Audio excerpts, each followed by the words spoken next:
True series. I see some new faces here. Can everybody? I think it's a me problem with our other community where, anyway, it's a microphone me problem, I think. Anyway, thank you for joining us for the Senior True Series. Thanks. This is I am Julie Spalding. I'm your host and moderator. I do these seminars, for those of you who haven't been here before, I do them every single month. We usually do them at Tomahawk Ridge Community Center, and we have a supplementary one. We're kind of trying out here this beautiful building. I don't know how many of you have been here before, but it's amazing. I love it here. And in 2026, this is where we will hold our monthly seminars. So we're just kind of adding a couple little extra ones in the middle here. But we'll still have in September, October, November, and December, we still will have our regular monthly seminars at Tomahawk Ridge Community Center. So there is a website, and you can go there to register for any of the events that we're going to be talking about today. So that's probably the best space. You can also, in October, and then for next year, also register through Monexa. So can you hear me? Yeah? Okay.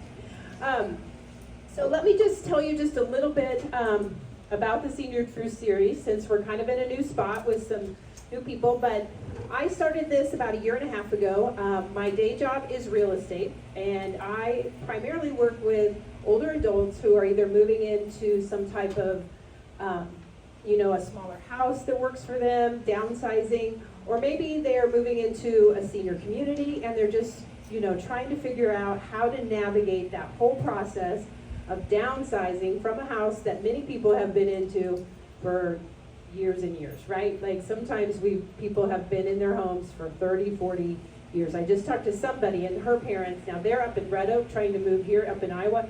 They've been there for 60 years. So it's a long time. That's a hard move. That's a hard move. So I created these seminars because what I learned is there's a lot to learn about this entire process. Do I come sit up front? Sorry. I think. So I've learned, as I was helping some of my clients, I would get out there and I would learn some stuff, and then I would learn that I need to learn more stuff, or things would change and I need to learn it again. We have some seminars next month about Medicare and some of those changes. As you guys all know, that changes often as well. And so anyway, this became a way to come here and talk about some of these different topics that are important to people, and in a way that's non-salesy. I'm not here to sell you anything. I have education partners that also are participating in these events with me. They're also not here to sell you anything. They're here to be a resource. If you need our services, we would love to help you. But we also we all love education, and we're here to be a resource for you. So same with the panelists. Every month we have a new set of panelists. I have one panelist who had some car trouble, so she is on her way. So each month there's a different set of panelists with different set of expertise, and we're gonna, I think each month I learn something new. Every single time I learn something new that I didn't know. So we're gonna go ahead and get started here. This is mindful living, staying sharp and strong at any age. And I love that you guys are out for that. What the heck? I actually asked my husband Jay, he helps me, and I said, what would you say is mindful living? He's like, yeah, I don't know. And then he did come up with a few answers, but so you're just kind of here, just see what we could talk about, right? But no, it's a great topic that can go a lot of different ways, but we have a variety in our panel, and I think you're gonna really love that. And when Emily gets here, we'll introduce her as well. I'm going to go ahead and have them introduce themselves and just give a brief history of your, why you're here, and then we'll kind of get started. I think that microphone works. Oh. Yes, I think we're on. Everybody hear me? Good. Hello. Thank you guys so much again for coming out, like Julie said. My name is Dr. Craig Lee. I am the owner of iMove PT. We are a mobile outpatient physical therapy company. So if you're needing outpatient PT and would like to do that at home, or in your community or wherever you live, we're happy to do that. Why am I here?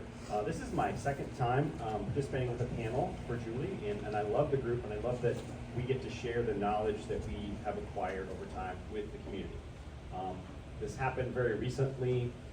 My father-in-law, he is 80, and so he goes to the senior center for lunch many days a week, and they're always sitting at the table. And I don't know if they're like you, but they sit at the same table with the same 6 or 7 other people. And they're always like, wow, this hurts, and who should I go see? And it's all based on, who's the person sitting next to them, and have they gone to see someone that, whatever has the same problem they're having, right? Well, what is available, and what I hope to share with you guys today is you're getting 3 of us plus Julie, so you're getting 4 today, but there is a whole community of people.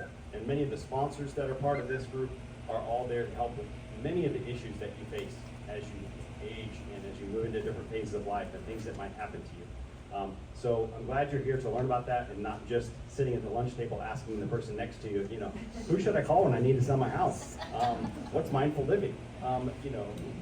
Give us, those of us who built time and experience and expertise in these areas, share with you as resources, and then next time you come to one of these, invite one of your friends and bring them along. Well said. My name is Carrie Blubaugh. I am actually also a physical therapist, but I'm going to leave the physical therapy to Craig today. I've been a physical therapist for 33 years and working with the older adult population the last 25, 26 years of that.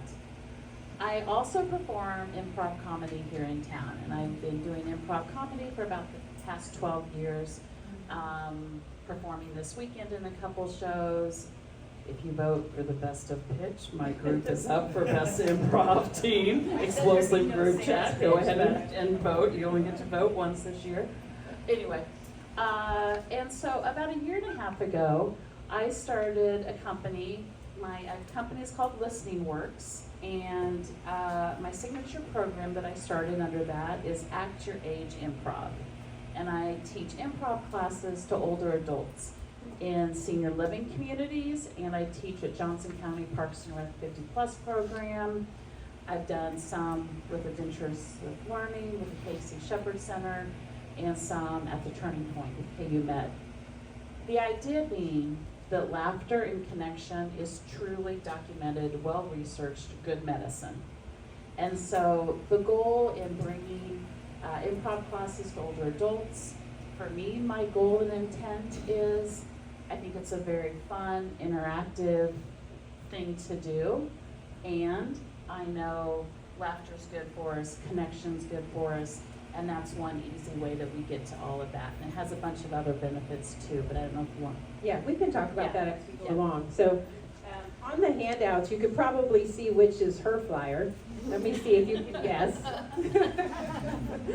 And so we also in that flyer have a set of resources. So for the seminars, we always try to have some type of resource to give you that you can take home. And you'll also notice that they are hole punched. And part of that is because I hand out binders if anybody wants a binder, and I try to hole punch them so that you can put them in there and use them in the future or save it, because you know what, most of these resources you're not going to need right now, or your friend doesn't need right now, but you're going to need them possibly in the future, or one of your friends is going to sit by you at lunch and say, hey, I have this that hurts, who can help me do that? So save those, and I do have some extras from other seminars if you're ever interested. So our third panelist today is Emily Jeffries, and she's from Age-Wise Advocacy, and they do quite a variety of things there, but they're also, we were going to talk a little bit about the, just kind of how to stay mentally in a good place, or if things are getting difficult for you, what are some resources or what are ways that we can help with that as well. So we're going to let her just slide in here soon, and so I think we'll go ahead and get started. One other thing I wanted to mention, each of you has an evaluation form. If you are new and this is your first time to the Senior Cruise Series, write down your name, and I will send you a $10 gift card. If you brought a new friend, write down your name, and and I'll send you one as well. So it's kind of our way. We don't do any marketing. This is our way to encourage people to bring their friends, because most of the time we all learn something or have somebody else that might learn something as well. And then I'll talk a little bit more about that at the end. So All right, well, let's get started because I have moved down here. As we said, mindful living could be a lot of different things. I think for me, it's more of a holistic approach to life and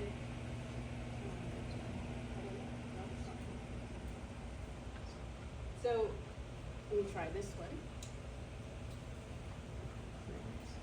Okay. See, he says he's not the tech guy, but he's pretty good with tech. Look at that. He just wants the microphone, I think. He just wants to talk. He's becoming the tech guy whether he wants to or not. So, with mindful living, I think what comes up for me is that it's a bit of a holistic approach, right? Like there's so many different things that we are going through in our lives. This is a new phase of life for people. Even for myself, I'm getting there where, close to 60, and I'm going through it with my parents a little bit. So it's all of those things where we're all navigating new ways, and how can we enjoy these last, my dad calls it the last quarter. I don't know if that's the good news or bad, but he's always said, I'm in my last quarter. So, but he's a big sports fan, so quarters are important to him. And so anyway, that's kind of, how can we make that an enjoyable or good experience for that last quarter? But so one of the ways to do that is to stay strong and to keep our body strong, because if you're like me, I don't feel 58. I feel maybe 40. I don't know, maybe 45. I'm not sure, but not 58. And so I think starting with your body is a good place to start, if possible. So, Craig, what are some things that you maybe just kind of your general overall thought about how to stay strong and that kind of thing, and you have some tips for us as well? Sure. I guess I would ask, maybe, you don't have to say anything, but just by show of hands, or who does something regular that you consider exercise? Doesn't have to be every day, but most days of the week. Good. I'm excited for you. Thank you so much for sharing. I was just looking. I've been preparing another presentation, and that I have to do next week, and it was talking about how if you don't begin to exercise, you're going to pay the invoice, right? The invoice is really loss of function and loss of ability. I agree with Julie. I tell people a lot that I feel like our spirit doesn't age inside us. Our body just gets older around us, right? We still think we can do all those things we used to be able to do, and many times our body says, whoa, right? Or maybe try that a little different way. But I also want to encourage people to continue to be active and to remain moving. What does that look like? Like for, sometimes I feel like that's an overwhelming thing. Yes. Yeah, Yes. Like, okay, well, do I need to go to my weight room and do all that kind of stuff? Like what? The best type of exercise is kind of like the best diet. It's whichever one you're going to continue doing, right? Okay? So you have to like it, all right? So it doesn't really matter what it is that you do. Maybe you like to go for a walk. If you come up to a facility like this, if this is the closest to your home, or if there's another that's closer, and you walk on the track for 15 or 20 or 30 minutes, great. Continue to do that, all right? I think the hardest part about this is it's behavioral change, right? You have to create the habit of doing that. There's a joking thing that was mentioned about creating the habit of exercise, but the first thing to do to make sure you get to the gym or the activity center is just drive there and touch the doorknob, right? And then go home, because now it's part of your routine. Now it's, okay, I gotta find my car keys, I gotta have my tennis shoes, I gotta drive there. Okay, now I'm here, now I'll do something. So just remaining active, because that, and we can talk about that in a little more detail as we move along. I'll share a couple of things that I'll tell you that are indicators of that you may live longer. One is maintaining your grip strength, right? So if you can maintain your grip strength, that's an indicator that you have likely to live longer. The other is, can you get down to the floor and back up without using your hands? If you can do that, that's also an indicator that you may live longer. Now, if you say, well, it's all over, I can't do either one of those things, wrong, right? There's still some things you can do, so don't lose hope. But just finding an activity that you enjoy and then perform that. And it doesn't have to be like an hour a day or No. 20 minutes. I No. mean, what, The just, goal is 150 minutes per week. So that's 30 minutes like 5 days a week or 20 to 25 minutes every single day, right? So if you can find that time or make that time into your schedule, that would be a great start. oh, okay, great. Thank you, Emily. Yes. Sorry, she's having some So car sorry. trouble, Okay, glad to hear. but we're good. We just got started, just got through introductions, and I did a poor job of saying what you do, so I'm gonna let you go ahead and go from there. We do have a microphone, I think it's working, so we'll give you to share this. Okay.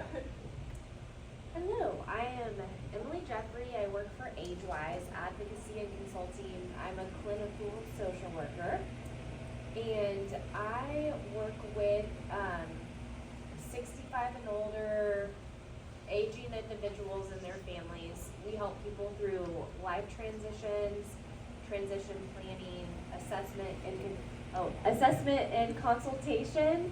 And then we also provide advocacy and care management. So we work with individuals in their environments for as much or as little help as they need, navigating the things that come along with aging. It's a big topic, isn't it, right? Yes. In fact, I have a monthly seminar that can talk about, no. So Carrie, there's the physical aspect of kind of mindful living or aging well, and you kind of have been in that realm a little bit and know how important that is, but you've also, through your career, noticed that laughter is also important, or having, that those things go along with also the physical things. So just tell us, a little bit about kind of your overview about a little, I kind of know you mentioned it in the introduction, but just a little bit about what your thoughts are. Yeah, to follow up on what Craig said about aging, there's a great quote. It's attributed often to Dr. Christine Northrup, but I actually think it's someone else's quote. Growing older is inevitable, aging is optional. So yes, our bodies get older. Chronologically, time marches on, and how we choose to age. The good news, maybe the bad news, I think it's the good news, is we have a lot of agency over how we age. Some things we don't have control over, and yet a lot we do. And Okay, that to can I me- just say one word? Yeah. Agency, like that, that's a word that I didn't really know about and for like until I started kind of doing some of these seminars. So when you say agency, you mean kind of your ability to be in charge of. Yeah, like what's in your control, Okay. what's in your domain, the things that I can control in life, which there's a lot that we can't control, and there is a lot within my control, within my domain that I do have agency over. How I respond to the life events that I don't have control over, how I react and respond to what my children do, my spouse does, all the stock market. Like there's a lot of things I don't have control over, but I can always control how I respond to that and what my attitude and beliefs and how I can get in alignment with what's happening out of my control. And to me, that's a lot about mindful living. It's being fully present in your body. It's being fully present in your life and what's happening. And I know that sounds like a lot of woo-woo, but being fully present is, am I here in this moment? Am I aware of what's happening in my body physically? Am I aware of where my emotions are, what I'm thinking, what I'm feeling? Am I having a lot of negative self-talk? Am I thinking doom and gloom and catastrophizing about life? And if I can be the observer of my mind and be mindful about how I'm feeling about what's happening, I then have that agency, that control, to choose a different thought, or to choose gratitude, or just to be aware of the grief that I'm experiencing and honor that, because there's a grief and loss in life, and we need to honor that as well. So it's being mindful to everything that's occurring inside and outside of us, and how we're responding to that, and how we want to choose to respond to that. And one of the reasons I love improv is when you do improv, it's unscripted, we make it all up on the spot. So I have to be incredibly in the moment to listen to my scene partners. I have one of my students in the audience here. To listen to my scene partners so I know what they're saying. So then when I'm ready to add to this unscripted scene that we're doing, I have paid attention to them. I have listened deeply to them, verbally and non-verbally, and now I can respond because I have chosen to stay in this moment and live with the uncertainty of this moment, whether it be on stage or in life, where we have a lot of uncertainty, especially as we grow older. Can I work with that uncertainty, stay present with it, and then respond to what's really happening and move forward, whether it's on stage or in life? Yeah. That's I maybe a love little that. bit more than you asked for. No, that's good. And I think we'll come back to and how, maybe some techniques on how to do that a little bit. I do think, for me, I feel like as I've gotten older, I've been able to slow down a little bit, and I feel like that's a little bit helpful. Or it's maybe just the capacity to think of 12 things at the same time. It's not quite there like it used to be, unfortunately. Like, I just can't, like, don't talk to me right now. I gotta finish this thought, right? Like, it's just how, I don't know. It seems to be happening more and more. So I like what AgeWise does and what some of the thoughts that you have just about the whole person as well, kind of taking some of this stuff that they talked about and also kind of support systems. Could you just talk a little bit more about that as well? Absolutely. Okay, hopefully I have this close enough. When I think about mindful living, the first thing I think about is, the whole person, the totality of who you are. Social workers don't just look at one aspect of a person.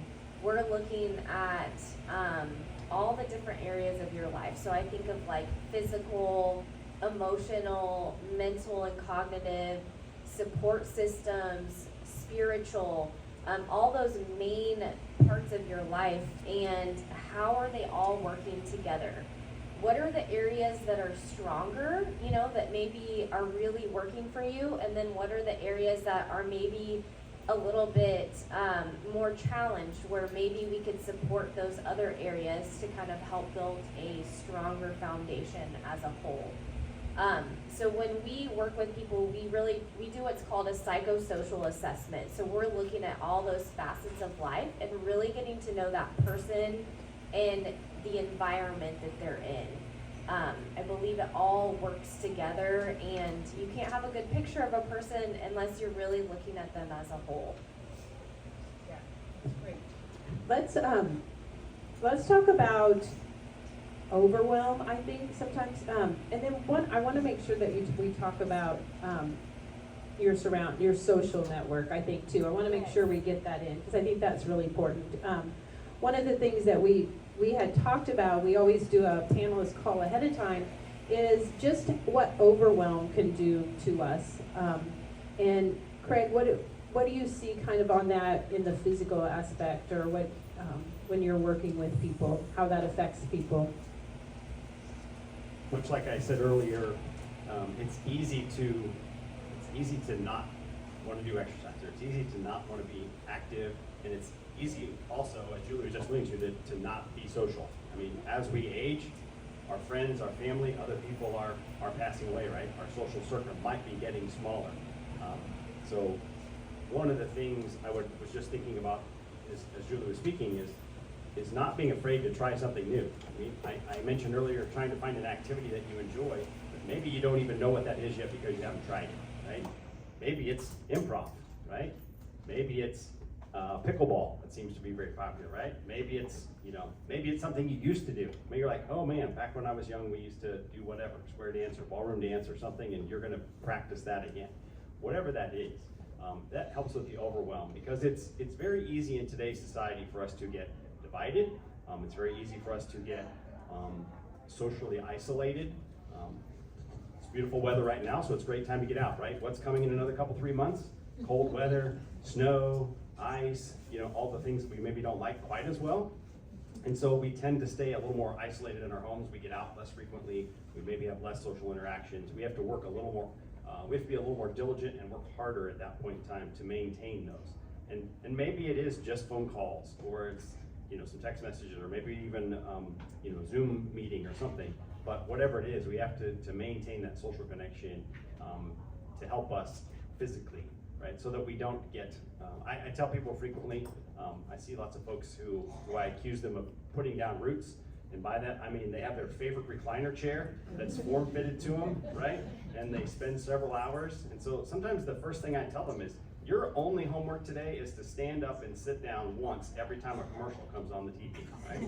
If you're gonna sit here and watch Jeopardy or Wheel of Fortune or whatever your show of choice is, stand up and sit down every time there's a commercial. You're at least moving a little bit, right?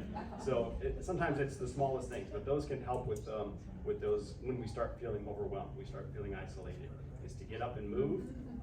The other thing that we maybe don't have really somebody who's ideally suited to address, but it helps with some of the things is, as we get older, sometimes it's harder for us to have a regular sleep schedule, right? Sometimes it's more insomnia. Sometimes it's because we have to get up more frequently. Nature calls, and we can't sleep as long at any one period of time.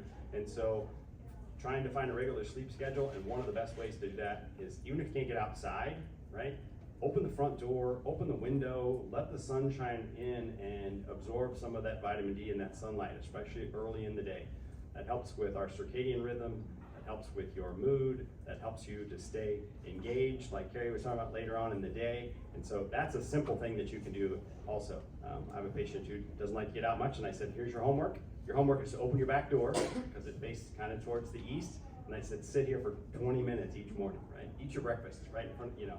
So sometimes it's the small things. When a few years ago, maybe some of you could relate to this too, probably more than maybe, but you know, when my grandparents they didn't have to go to the gym, right? They were still working around the farm, and maybe had a job, and were, you know, all the things, they were working in the garden, and so many of those things as a society have kind of gone, you know, we've moved past those and we've become more sedentary.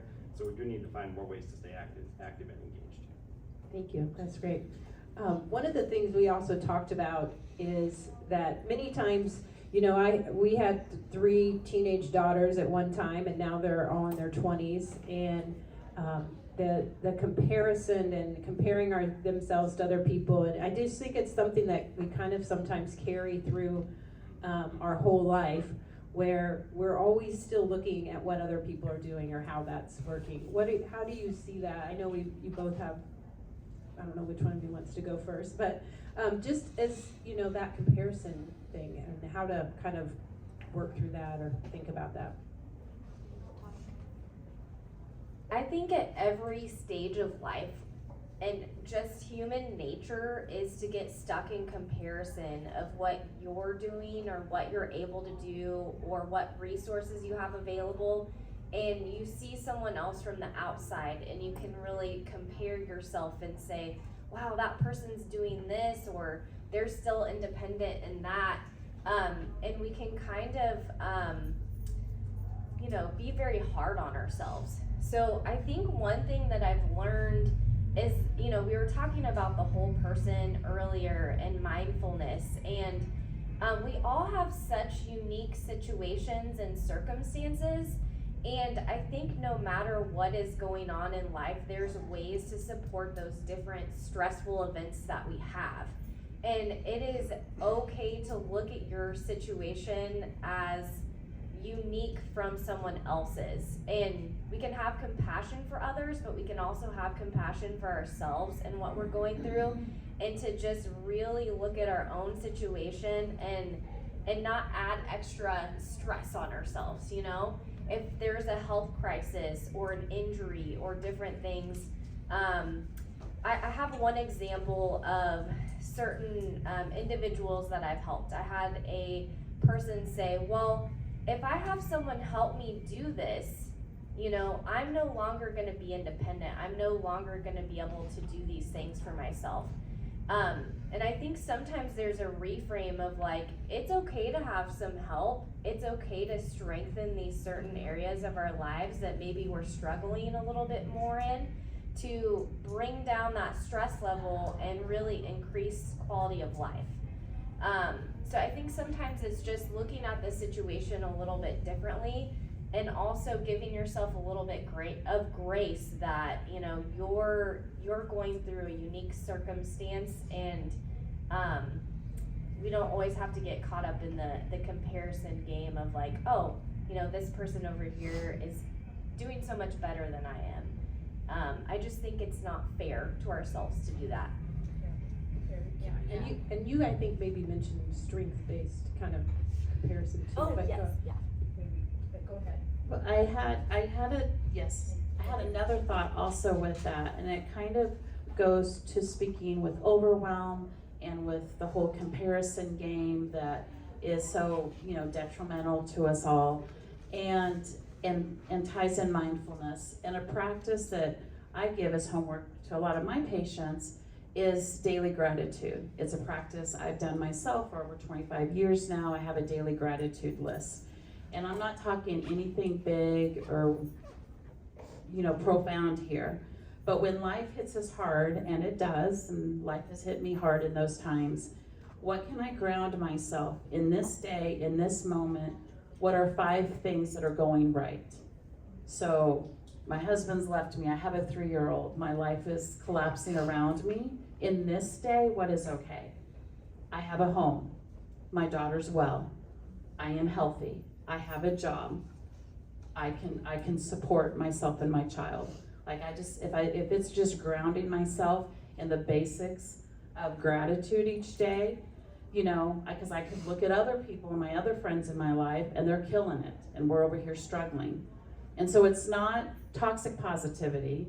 It's not saying I can't still grieve this loss of something I didn't want to lose. But yes, I can grieve this unfortunate situation, this illness, this overwhelm, this whatever. I can hold grief in one hand and honor that. And I can ground myself in. And today, somebody was really nice to me at Starbucks. The lady at, the lady at Panera complimented me on my hair. I mean, like, then you start looking throughout your day what you're gonna put in your gratitude journal. Like, you're looking for the good. And gratitude, the research on that is fascinating because it starts rerouting your brain. It creates new neural pathways because you're starting to look for the good things instead of looking for what bad thing's gonna happen next. Doesn't mean that bad things doesn't happen, doesn't mean don't honor them and grieve them. It's just another way of, so I know it's not really what you asked me. No, I think that's important because there are, there's grief that happens as far, like when I see somebody leaving a home that they've been into for years, that happens. People grieve that home and the experiences that they had there. Or, you know, people, a lot of times, I've had several clients that are moving because their spouse has passed away and they just can't take care of the home anymore, or just don't want to be there. So that's a real thing. And I think to be fully mindful is to honor and recognize all of those truths in our life. Like, to me, that's fully being mindful. This is hard, this is sad, I'm having a difficult time, and this is also what's going well. Like, to recognize they can happen at the same time. They do happen at the same time, and to be mindful to all of it. Yeah. And what you had said about support, was that right? Was that you were going to have? I was gonna talk about, the strength base. Yes. Okay. In social work, we have a model called the strengths-based model. And in comparison, and not knocking in any way, it's just a different way of looking at things. You have the medical model, which is really trying to diagnose or find the problem and kind of treat the problem, which that is important in its own way. You know, we need to go to doctors and kind of find out what's going on with us. But the strengths-based model is looking at a person and their situation and finding the things that their areas of strength. So it could be something like, this person is very resilient. This person is really good at managing their stress. This person has experience doing XYZ. this person has a good family support system. So that is another way, like when you're looking at overwhelm, is to identify your strengths or have someone help you identify your strengths, and kind of you can lean on those strengths to get through tough times. And then maybe again find the areas where you're not feeling as strong in, and find ways to kind of support that that area. That's great. Yeah, I think that's a great idea. I think a lot of times at the seminars we're preaching to the choir, right? You guys are here, you're learning, you're educating, you're the ones that are being active, you're coming to play bingo, you're being social. So some of these things, you know, maybe talking about strengths or gratitude or some of these tips on just getting out in the sunlight, maybe these are tips that you're the one that's in a position right now to share that with somebody else who isn't in a position, one of your friends or family members or something like that. So I see a lot of you as being more kind of the advocate on the other side and helping those other people as well, because again, many times we talk about being proactive, and you guys are always the proactive ones. So, so we appreciate you coming and learning and sharing with other people. One thing we wanted to touch on is, and maybe you guys have watched some of these shows, I think a couple of them are on Netflix. I think one is called Super Agers, and then there's talking about people who are in the blue zone. Craig, was it Blue Zone that you had talked about first? So we're just these are a couple of resources or shows that you could watch that kind of about people and how they're aging well. Right. So Blue Zone is a show about areas across the world where there is the highest concentration of people who live to the age of 100 or beyond. And so they started looking for common things in these areas, and many of them are literally across the world. There's only a couple here in the United States. There are others, and some of the big things are things we've already talked about, but others, you know, it's people. One of the things they talked about were people that like they walk quite a bit. Like, so our society isn't set up for us to walk to the grocery store very much, right? A lot of, you know, unless we maybe live in New York City or another big city, Kansas City, we love our space. We have lots of it, right? So we just spread out and we drive everywhere. And we eat barbecue. So looking for those opportunities, and you know, many times they have to go up and down stairs, right? One of the things we do, you know, when we encounter Julie is, I gotta get out of this house. Got too many stairs, right? So maybe that's not a bad thing, right? Think about that. If you're at risk for falls, yes, maybe that's the wisest decision. If you're just tired from going up and down stairs, maybe you haven't done it enough. So think about that. But in looking at those, and it also tied into one, we don't have a representative to really talk about this, so I'll just throw a quick piece in here. But it also talks a lot about diet. Right? So I have a friend who's a dietitian, and she says, here's her couple words of advice. She always says, if you can't pronounce one of the ingredients in what you're eating, you probably shouldn't be eating it. And this used to be 100% true, and now it's not because of packaging. But she said anything that comes in a box, a bag, or has a barcode on it, you probably shouldn't be eating either. However, they put all our fresh fruit now in a bag, right? With you're buying your grapes, you just buy a bag and you just get scanned. So grapes are still good for you. So there are a few exceptions. But when you go to the grocery store, it's also good because you'll walk further, but shop around the outside. That's where the stuff is that's most fresh and it'll be the best for you, versus all the stuff that's in the aisles in the middle that comes in a can or a box or a bag. So those are a couple of tips I would throw out there for Blue Zone folks, and it will give you the opportunity to live longer and live healthier. Hey, Julie had Julie. Agers, is that a? Yes. Can I add one thing to that? Please, Do you yeah. mind? So I'm Michelle, I'm with the Alzheimer's Association, and I think when we think about, and I think you'll pick up when you watch the Blue Zone, that one of the things that we haven't talked too much about here today is brain health. And so what goes so well with physical health is also your brain health. So the hub of our body, obviously, we're talking about mindful living and brain and our body as a whole. But it's interesting because anything that's good for the body is good for the brain, or vice versa. So it's a lot of the same things we've talked about. Exercise, how do we keep our brain healthy? It's what we eat, it's what we do. It's social, which you guys have talked about. It's sleep. Sleep is a huge piece of that. So Also, as a whole, as a picture, think about your brain health as well, because it is super vital in keeping us healthy and active and, you know, helping us age gracefully. Yeah, fantastic. Thank you. I appreciate you doing. Our next seminar here in Lenexa will be October 30th, and we will be talking more.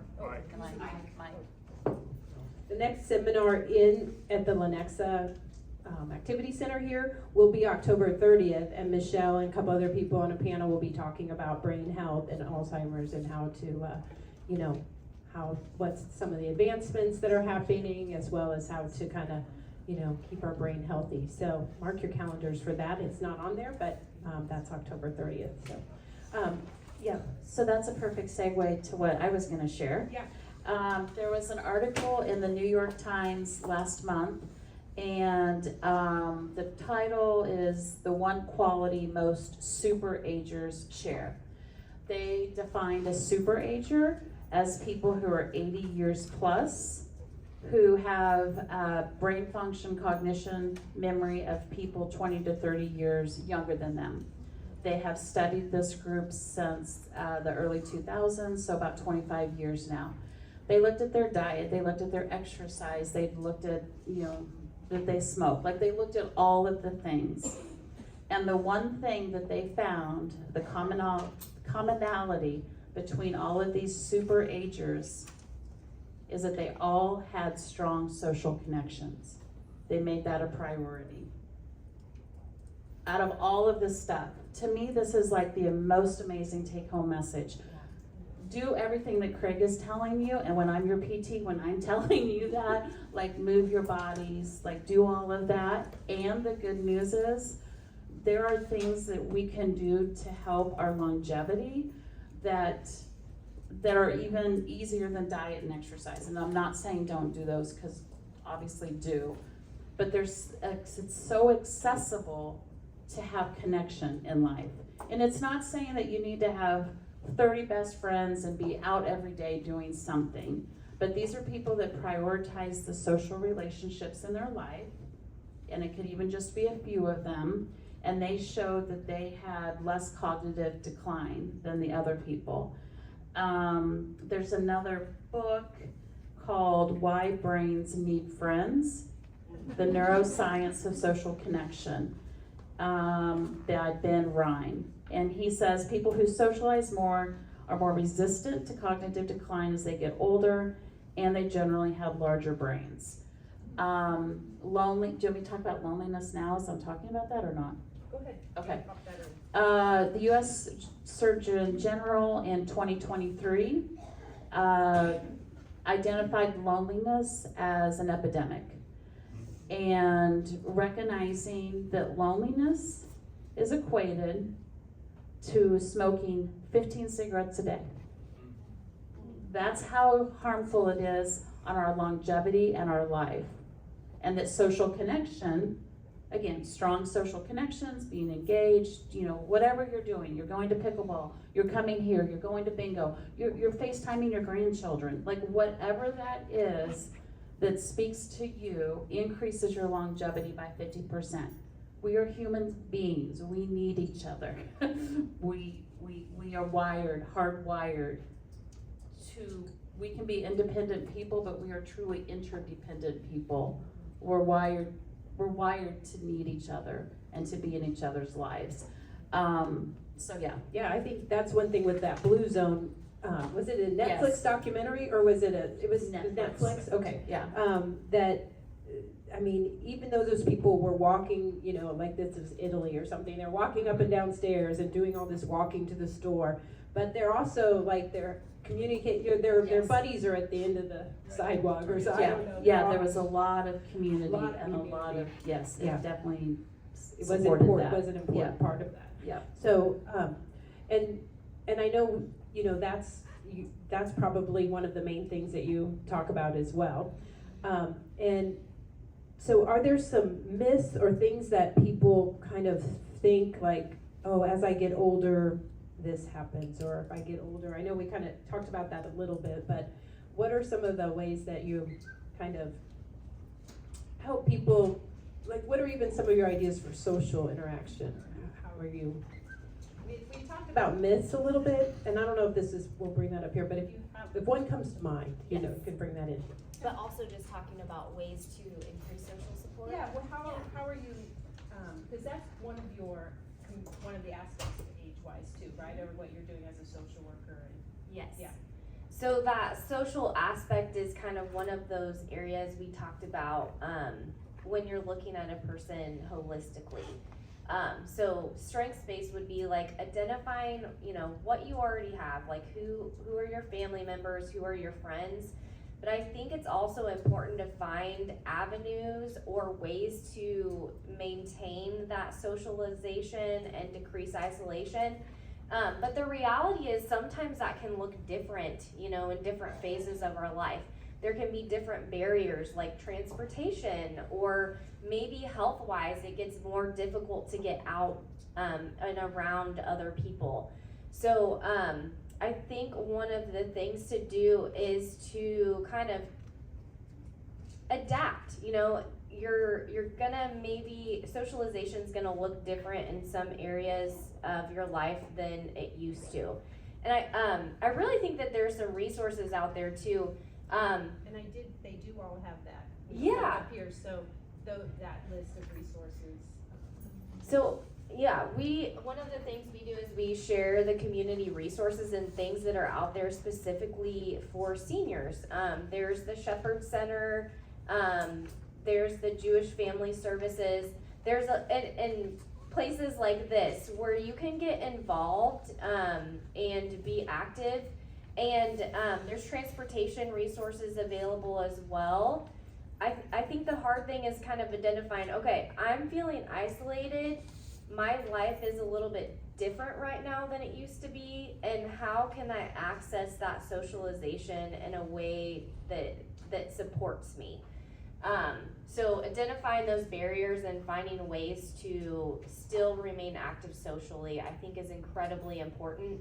It can also look like bringing resources or people to your home. In the network, I think where you guys all met each other, like professionals in aging, there's people that come and do music therapy in your home, or there's communities that you can go spend time at, you know, during the day, or finding a local organization that does outings. So there's ways to be creative with that, and I would say that's an incredibly important thing. It looks different for everyone.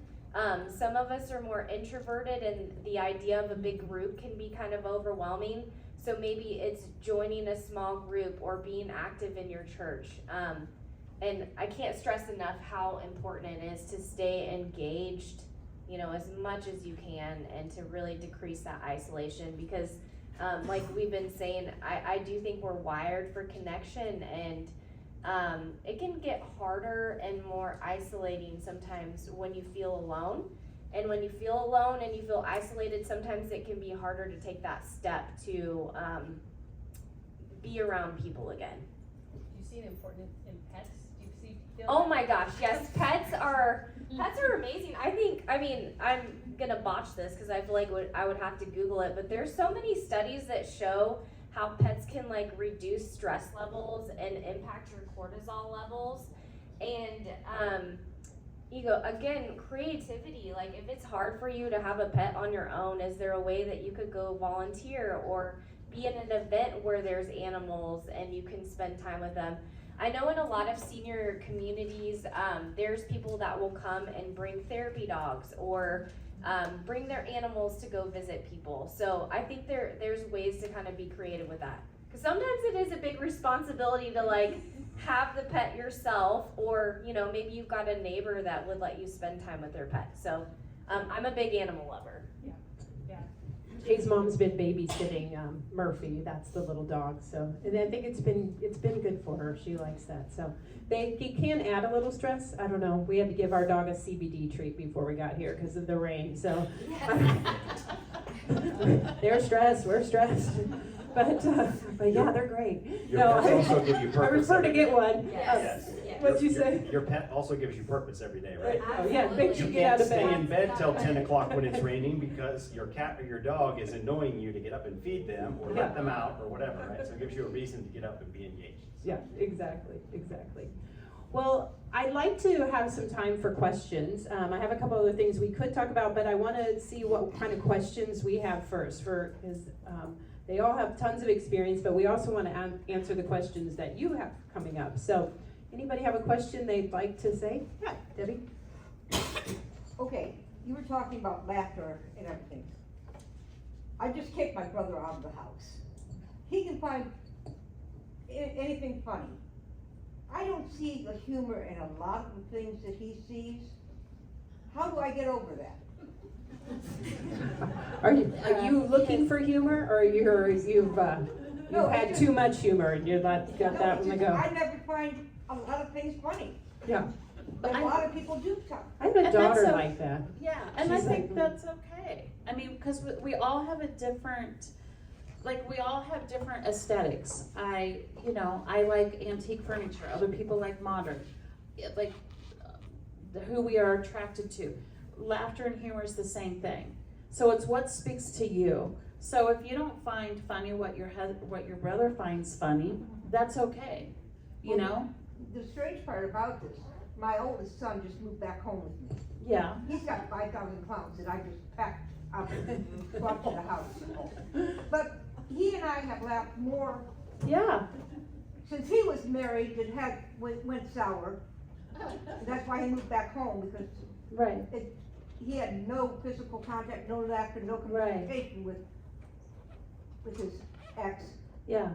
But he can get me to laugh Yeah. over the silliest things.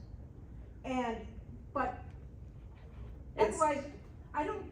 You're also It's here. okay. You're out you're here, you're knitting, you're doing stuff. So I think all of that is equal to laughter. You know what I'm saying? You're out communicating, being social, you know. So I all think you that's just great. find what you find funny is all that matters. I don't find Carrie funny all the time. Which is unbelievable to me, because I'm the funniest person I know. I tell my child this all the time, and she says that she is, but we're both right. Yeah, I mean, lean into your joy, lean into your laughter, lean into what shows, what books, what videos you watch that make you laugh. Speaking of laughter, I will just say, like when we're talking about cortisol levels, and part of the way that laughter works, connection works, exercise works, is our biggest, for our bodies, our cortisol levels, like that's the stress hormone. And yes, we all have a normal amount of normal stress that is okay for our bodies, but when it's sustained at a high level, at a long period of time, that's when we start to have inflammation. And it's really the inflammation in our bodies that's the problem for our brains and our cognition, and can lead to dementia. It's our problem for our joints, our musculoskeletal system. It's a problem for our heart. It's a problem for our gut. Like, there's nothing that's not a problem for. And so anything that you can do to interrupt those cortisol levels from being sustained at high levels that are going to get you to the inflammation state, that are going to create all these other problems, we want to interrupt it down here. Laughter decreases your cortisol levels. Connection decreases your cortisol levels. Moving your body decreases your cortisol levels, and infuses all the good hormones that you need. But Turn off the news. I mean, agree with that, absolutely, Jan. yeah, absolutely. Like pace yourself for what you can Yeah. handle to stay informed. Yeah. 1,000%. Set a timer on your phone. Just 1 second, Jan, she had raised her hand first, go ahead. I have a friend that I'm really concerned about in her 60s with MS, and I think she could use all of your services, but she's not gonna be able to pay a lot of money. How do you guys get paid for somebody that really needs your services? That's a good question, and we do, you know, like senior helpers who, you know, is also here. It's a paid service. Of course, physical therapy can sometimes, is that covered through your, yeah? So my company specifically, we work with just traditional Medicare plans. So if you have just traditional, the plan, just traditional Medicare, but we're always also willing to try to figure out an out-of-pocket way to make that affordable if we can. I also wanted, is this on? I don't know. Hello. Oh, there we go. There we go. I also mentioned, or I was gonna mention the MS Society. There's an organization specifically for MS that can offer assistance that they can reach out to. And yes, Medicare is gonna pay for home health or outpatient therapy. For myself, AgeWise is a paid service, but we do a lot of consultations for people where maybe they don't have the resources to have help ongoing, but they would benefit from experts in aging to sit down and do an assessment and give them resources and kind of a roadmap to move forward. So we have a lot of people that will come for one sit-down meeting, and we give them as much information as we can in that meeting and kind of give them that roadmap. There's also on that list of resources that Julie printed out, there's a lot of resources on there. You could give that to your friend too.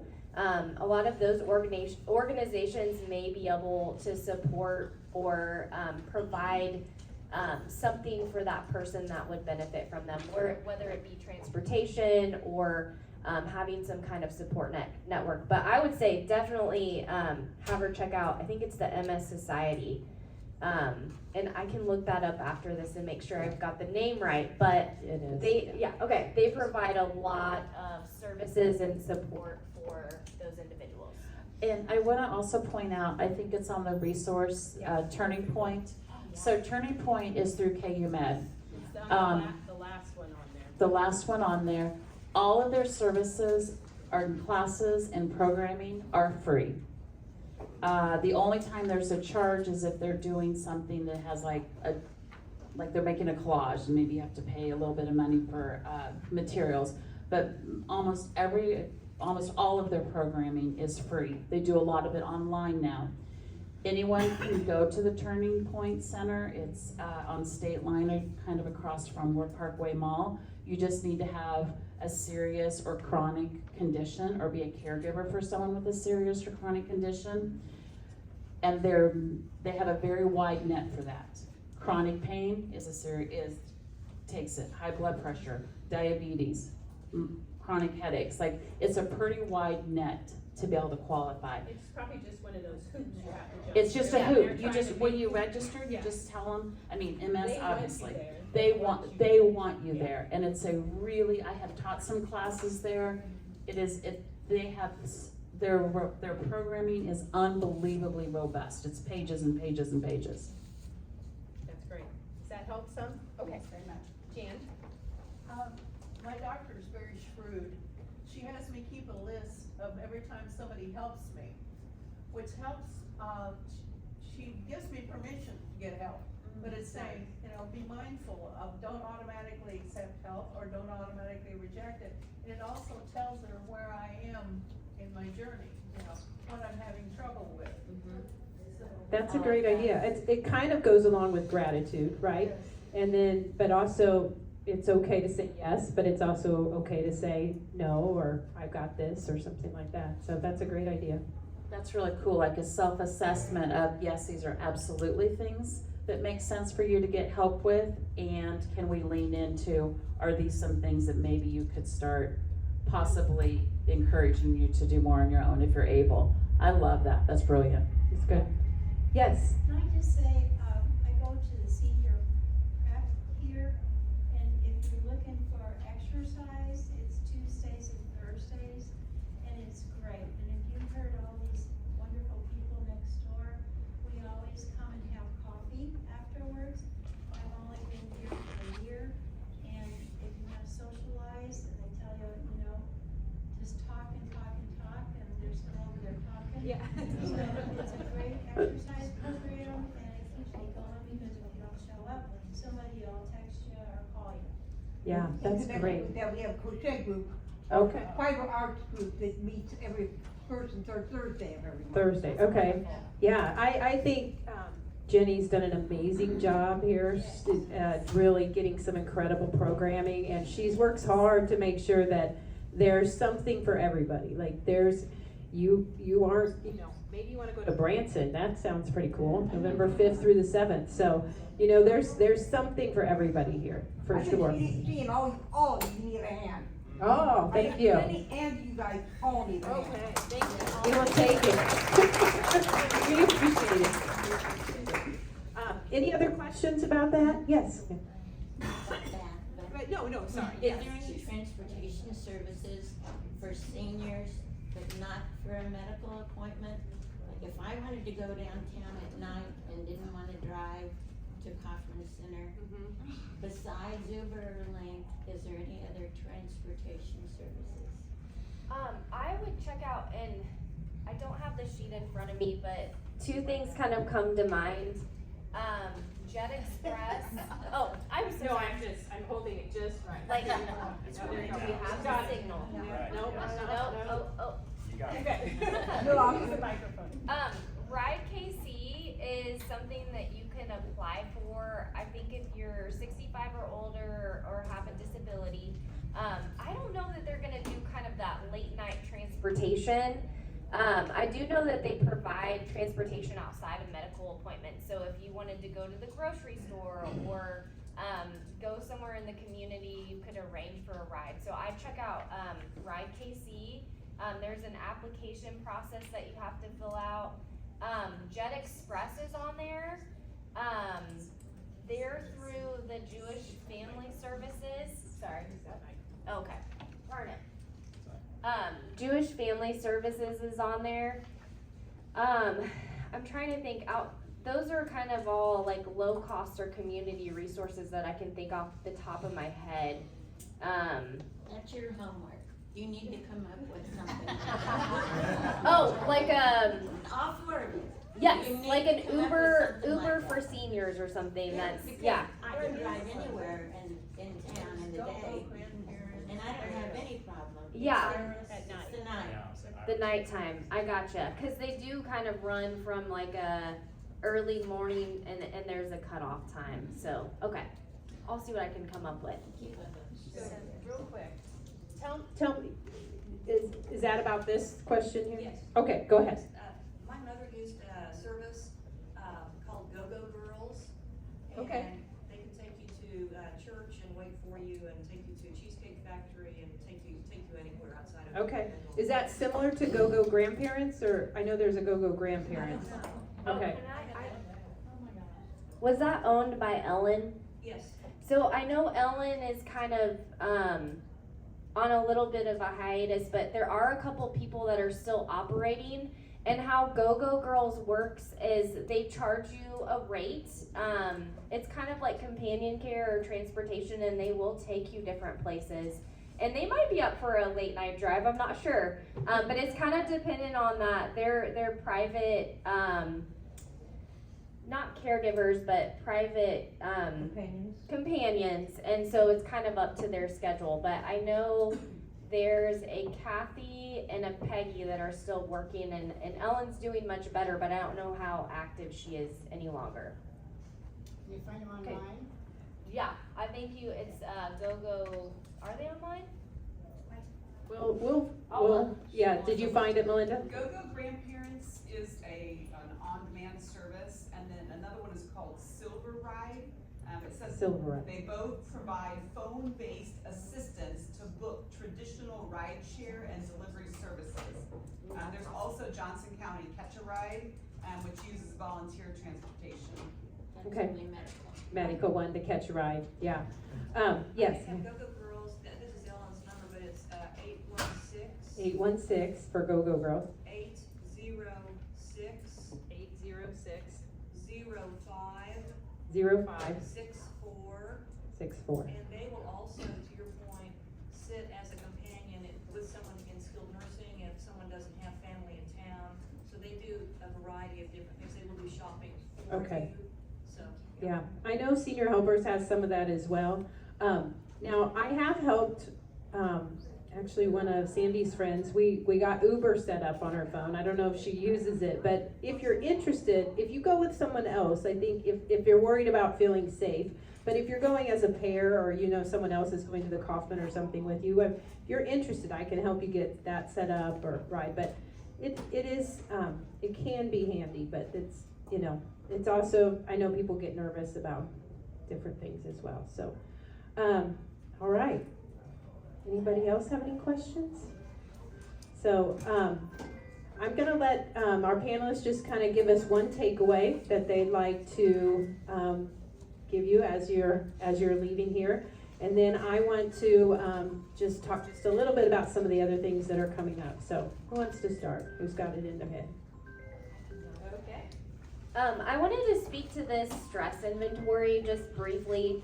If there was one, I didn't give everybody this, Oh. but I can, I just wasn't sure, yeah. I'm so sorry. No, but we have some up here if you're interested, but go ahead. Do you want me to hand those out? Well, I just printed a few. I can look at them. Oh. How many would you like? How many people want a stress inventory? Everybody here, Yeah. because who doesn't live, if you don't have stress. Come to me. Just share.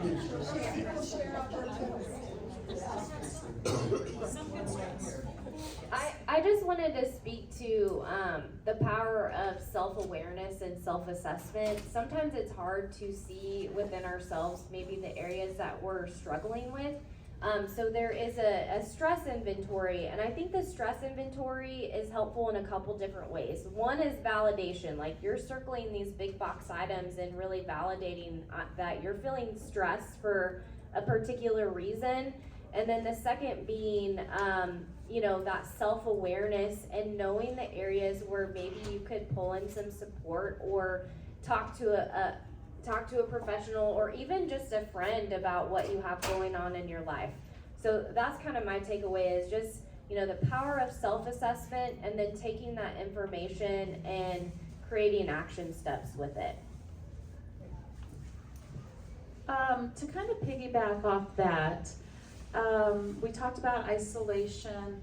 To Julie's point, sometimes these seminars are preaching to the choir. It's great that you're here. You're already connecting and getting yourself out and about. But I think being aware of the times when you are isolating yourself some more, to Emily's point, having that self-awareness and having the awareness of the people in your life and maybe when they're isolating more. And would they benefit from a text or a call from you? And oftentimes when people are isolating in their life, or is when they've gone through those, what they call liminal spaces, liminal times of transition. We've lost a husband or a spouse. We've become now a caregiver, so we can't get out. We had to move, or we chose to move to a different neighborhood, a different town, into a senior living community. All of these things happen in life, and yet when they're occurring to you in your life, it can be a really dark, difficult, challenging time, even though you're choosing it and it's the thing that needs to happen. Again, it goes back to that, you know, grieving some of the losses. So when you recognize that in yourself, maybe recognize it's time to reach out, it's time to reach out to my family, my friends, and if you can recognize that in the people around you and reach out to them, knowing that they may not always be as responsive because they may be having that difficult time, but just still checking in on them means the world to people when sometimes it feels like they're alone in their situation.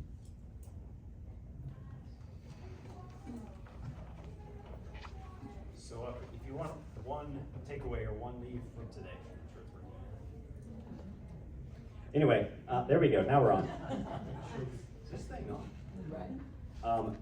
Would be, you know, the best time to start exercising was yesterday, but the second best time is today, right? Find somebody to do that with, so you're getting the socialization at the same time, right? If it's possible and the weather allows, do it outside. You're getting lots of benefits from doing that together and outside. I will sum up a little bit with, I have a patient, and he just turned 96.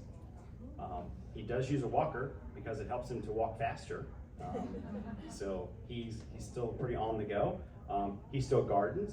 I make him or ask him, and he does it readily many times, to pick up 10 to 15 pounds when I work with him. And so I have this bag that I carry around and it has weights in it, and many people dread when they see it coming.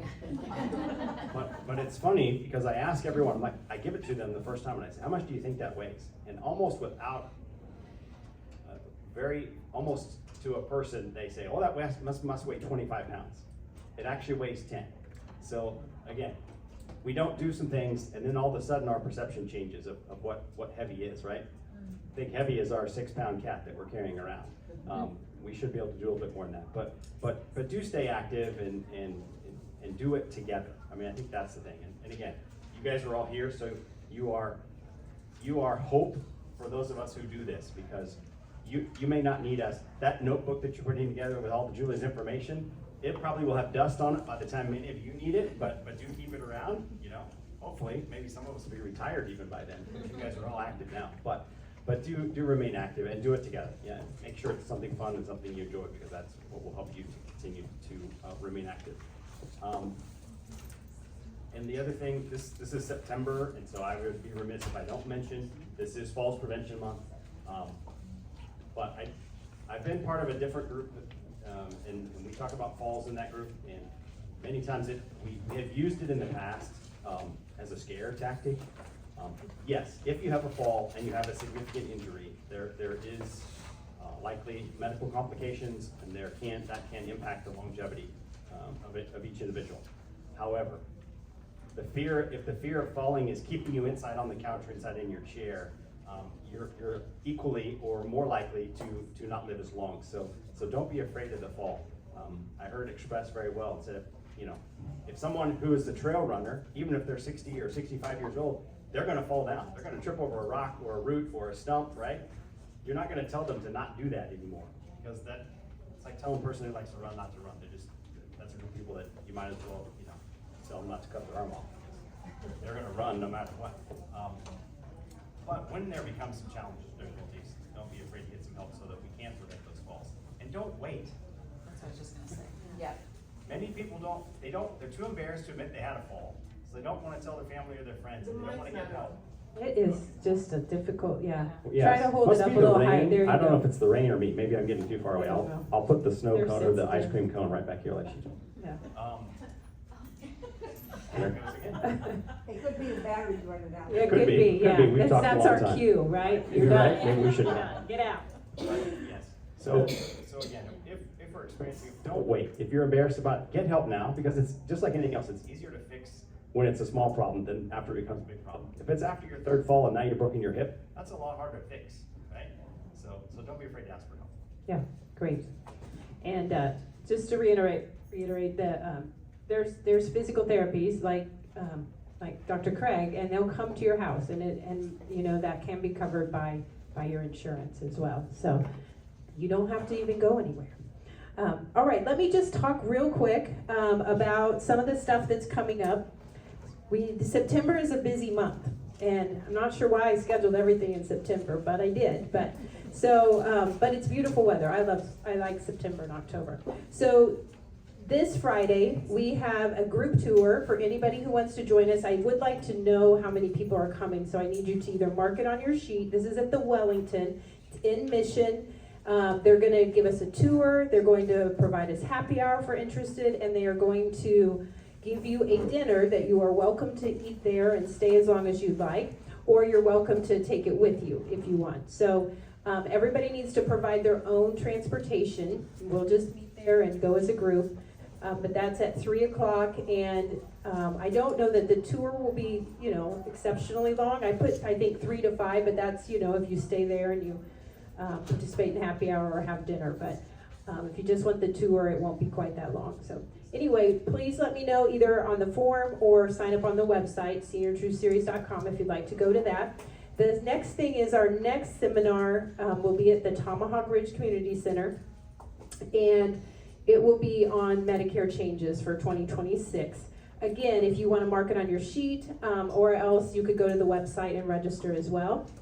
And the third thing is, we're going to tour Santa Marta Retirement Community. It's out on Flum and 100 and, oh, what is that, 20? It's past College, so it's not quite to 135th. Okay, there you go. 116. Okay, 116. Beautiful community. Last month our talk was on communities, and so the Wellstone is more of a rental community that you just go in, you rent month to month your place, sign a contract like you would an apartment, and then there's some communities that are more inclusive, and there's kind of a buy-in fee, and that's Santa Marta. Don't feel like if I go, then they're gonna harass me. They are not. So come, enjoy, kind of take a look at things. And that will be, I don't have it on the sheet because we just coordinated it last night and I'd already printed the sheet. It will be right after the ceremony, or right after. Yes, the seminar on the 24th. So it will be on the 25th, and that will start, I believe, at 11, and we're going to do lunch. So lots of free food here. And then in October, we'll be back here. We'll have our regular seminar at Tomahawk, and then we'll be back here for an additional one to talk about Alzheimer's. So y'all are going to be tired of me by the end of October. But and then also, if you are new, and this is your first time to the Senior Truth Series, even if you're at Lenexa and you've been here to bingo 100 times, put your name and address down, and I'll send you a $10 gift card. Like I said, this is how we promote people to come. We don't advertise anywhere. If you brought a friend, put your name down and make sure that you get your $10 gift card. And anyway, did I forget anything else? I appreciate you all coming. I love this location. We are going to be here in 2026. And I do have one binder left if anybody wants it. I didn't realize I was low. Okay, great. Do you want to grab that, Jay? Anyway, we'll get that to you. Anything else? I know. Yes, you good? Okay, thank you. I appreciate it. We're just in time. What time does bingo start? Just so I know. 12:30. 12:30. Wow. Okay. Okay. If you can give this to me or Tracy's out there or anybody, just drop it up here or leave it at your table. We will grab it. All right. Thank you. See you soon. She had one and it just went down the road. I raised my hand. Oh, it was you that raised your hand? Yes, I did. So, We on the 26th sorry. of September. Can we get your information? I'll have her send you one over. Okay, I'm in Tucson, Arizona, so you can. I can record. Yeah, that's fine. Yeah, okay. Did I get? They are going to have an October 30th one on Alexa, and then they will just go to my website, and then next year they'll be on. Thank you for joining us. Okay. Senior Truth Series.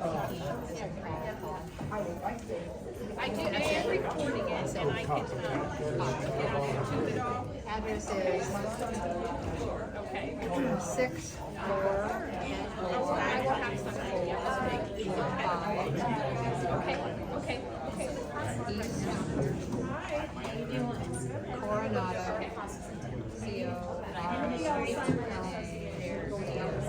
Court.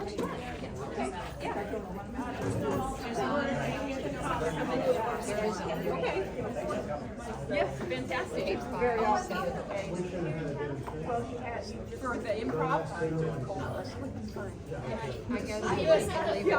They have, she has a class, they just started. So this is my first time. Johnson County. I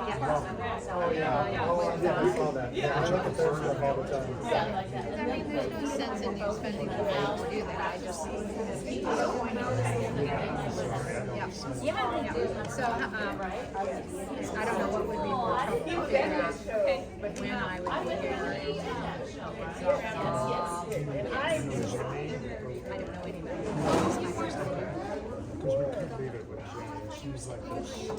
Okay. Her office is like California. Okay, that'd be super great. Well, yeah, I'll make a point to come here. Yeah. There's a lot of things that I'm trying to find out. Make a shift.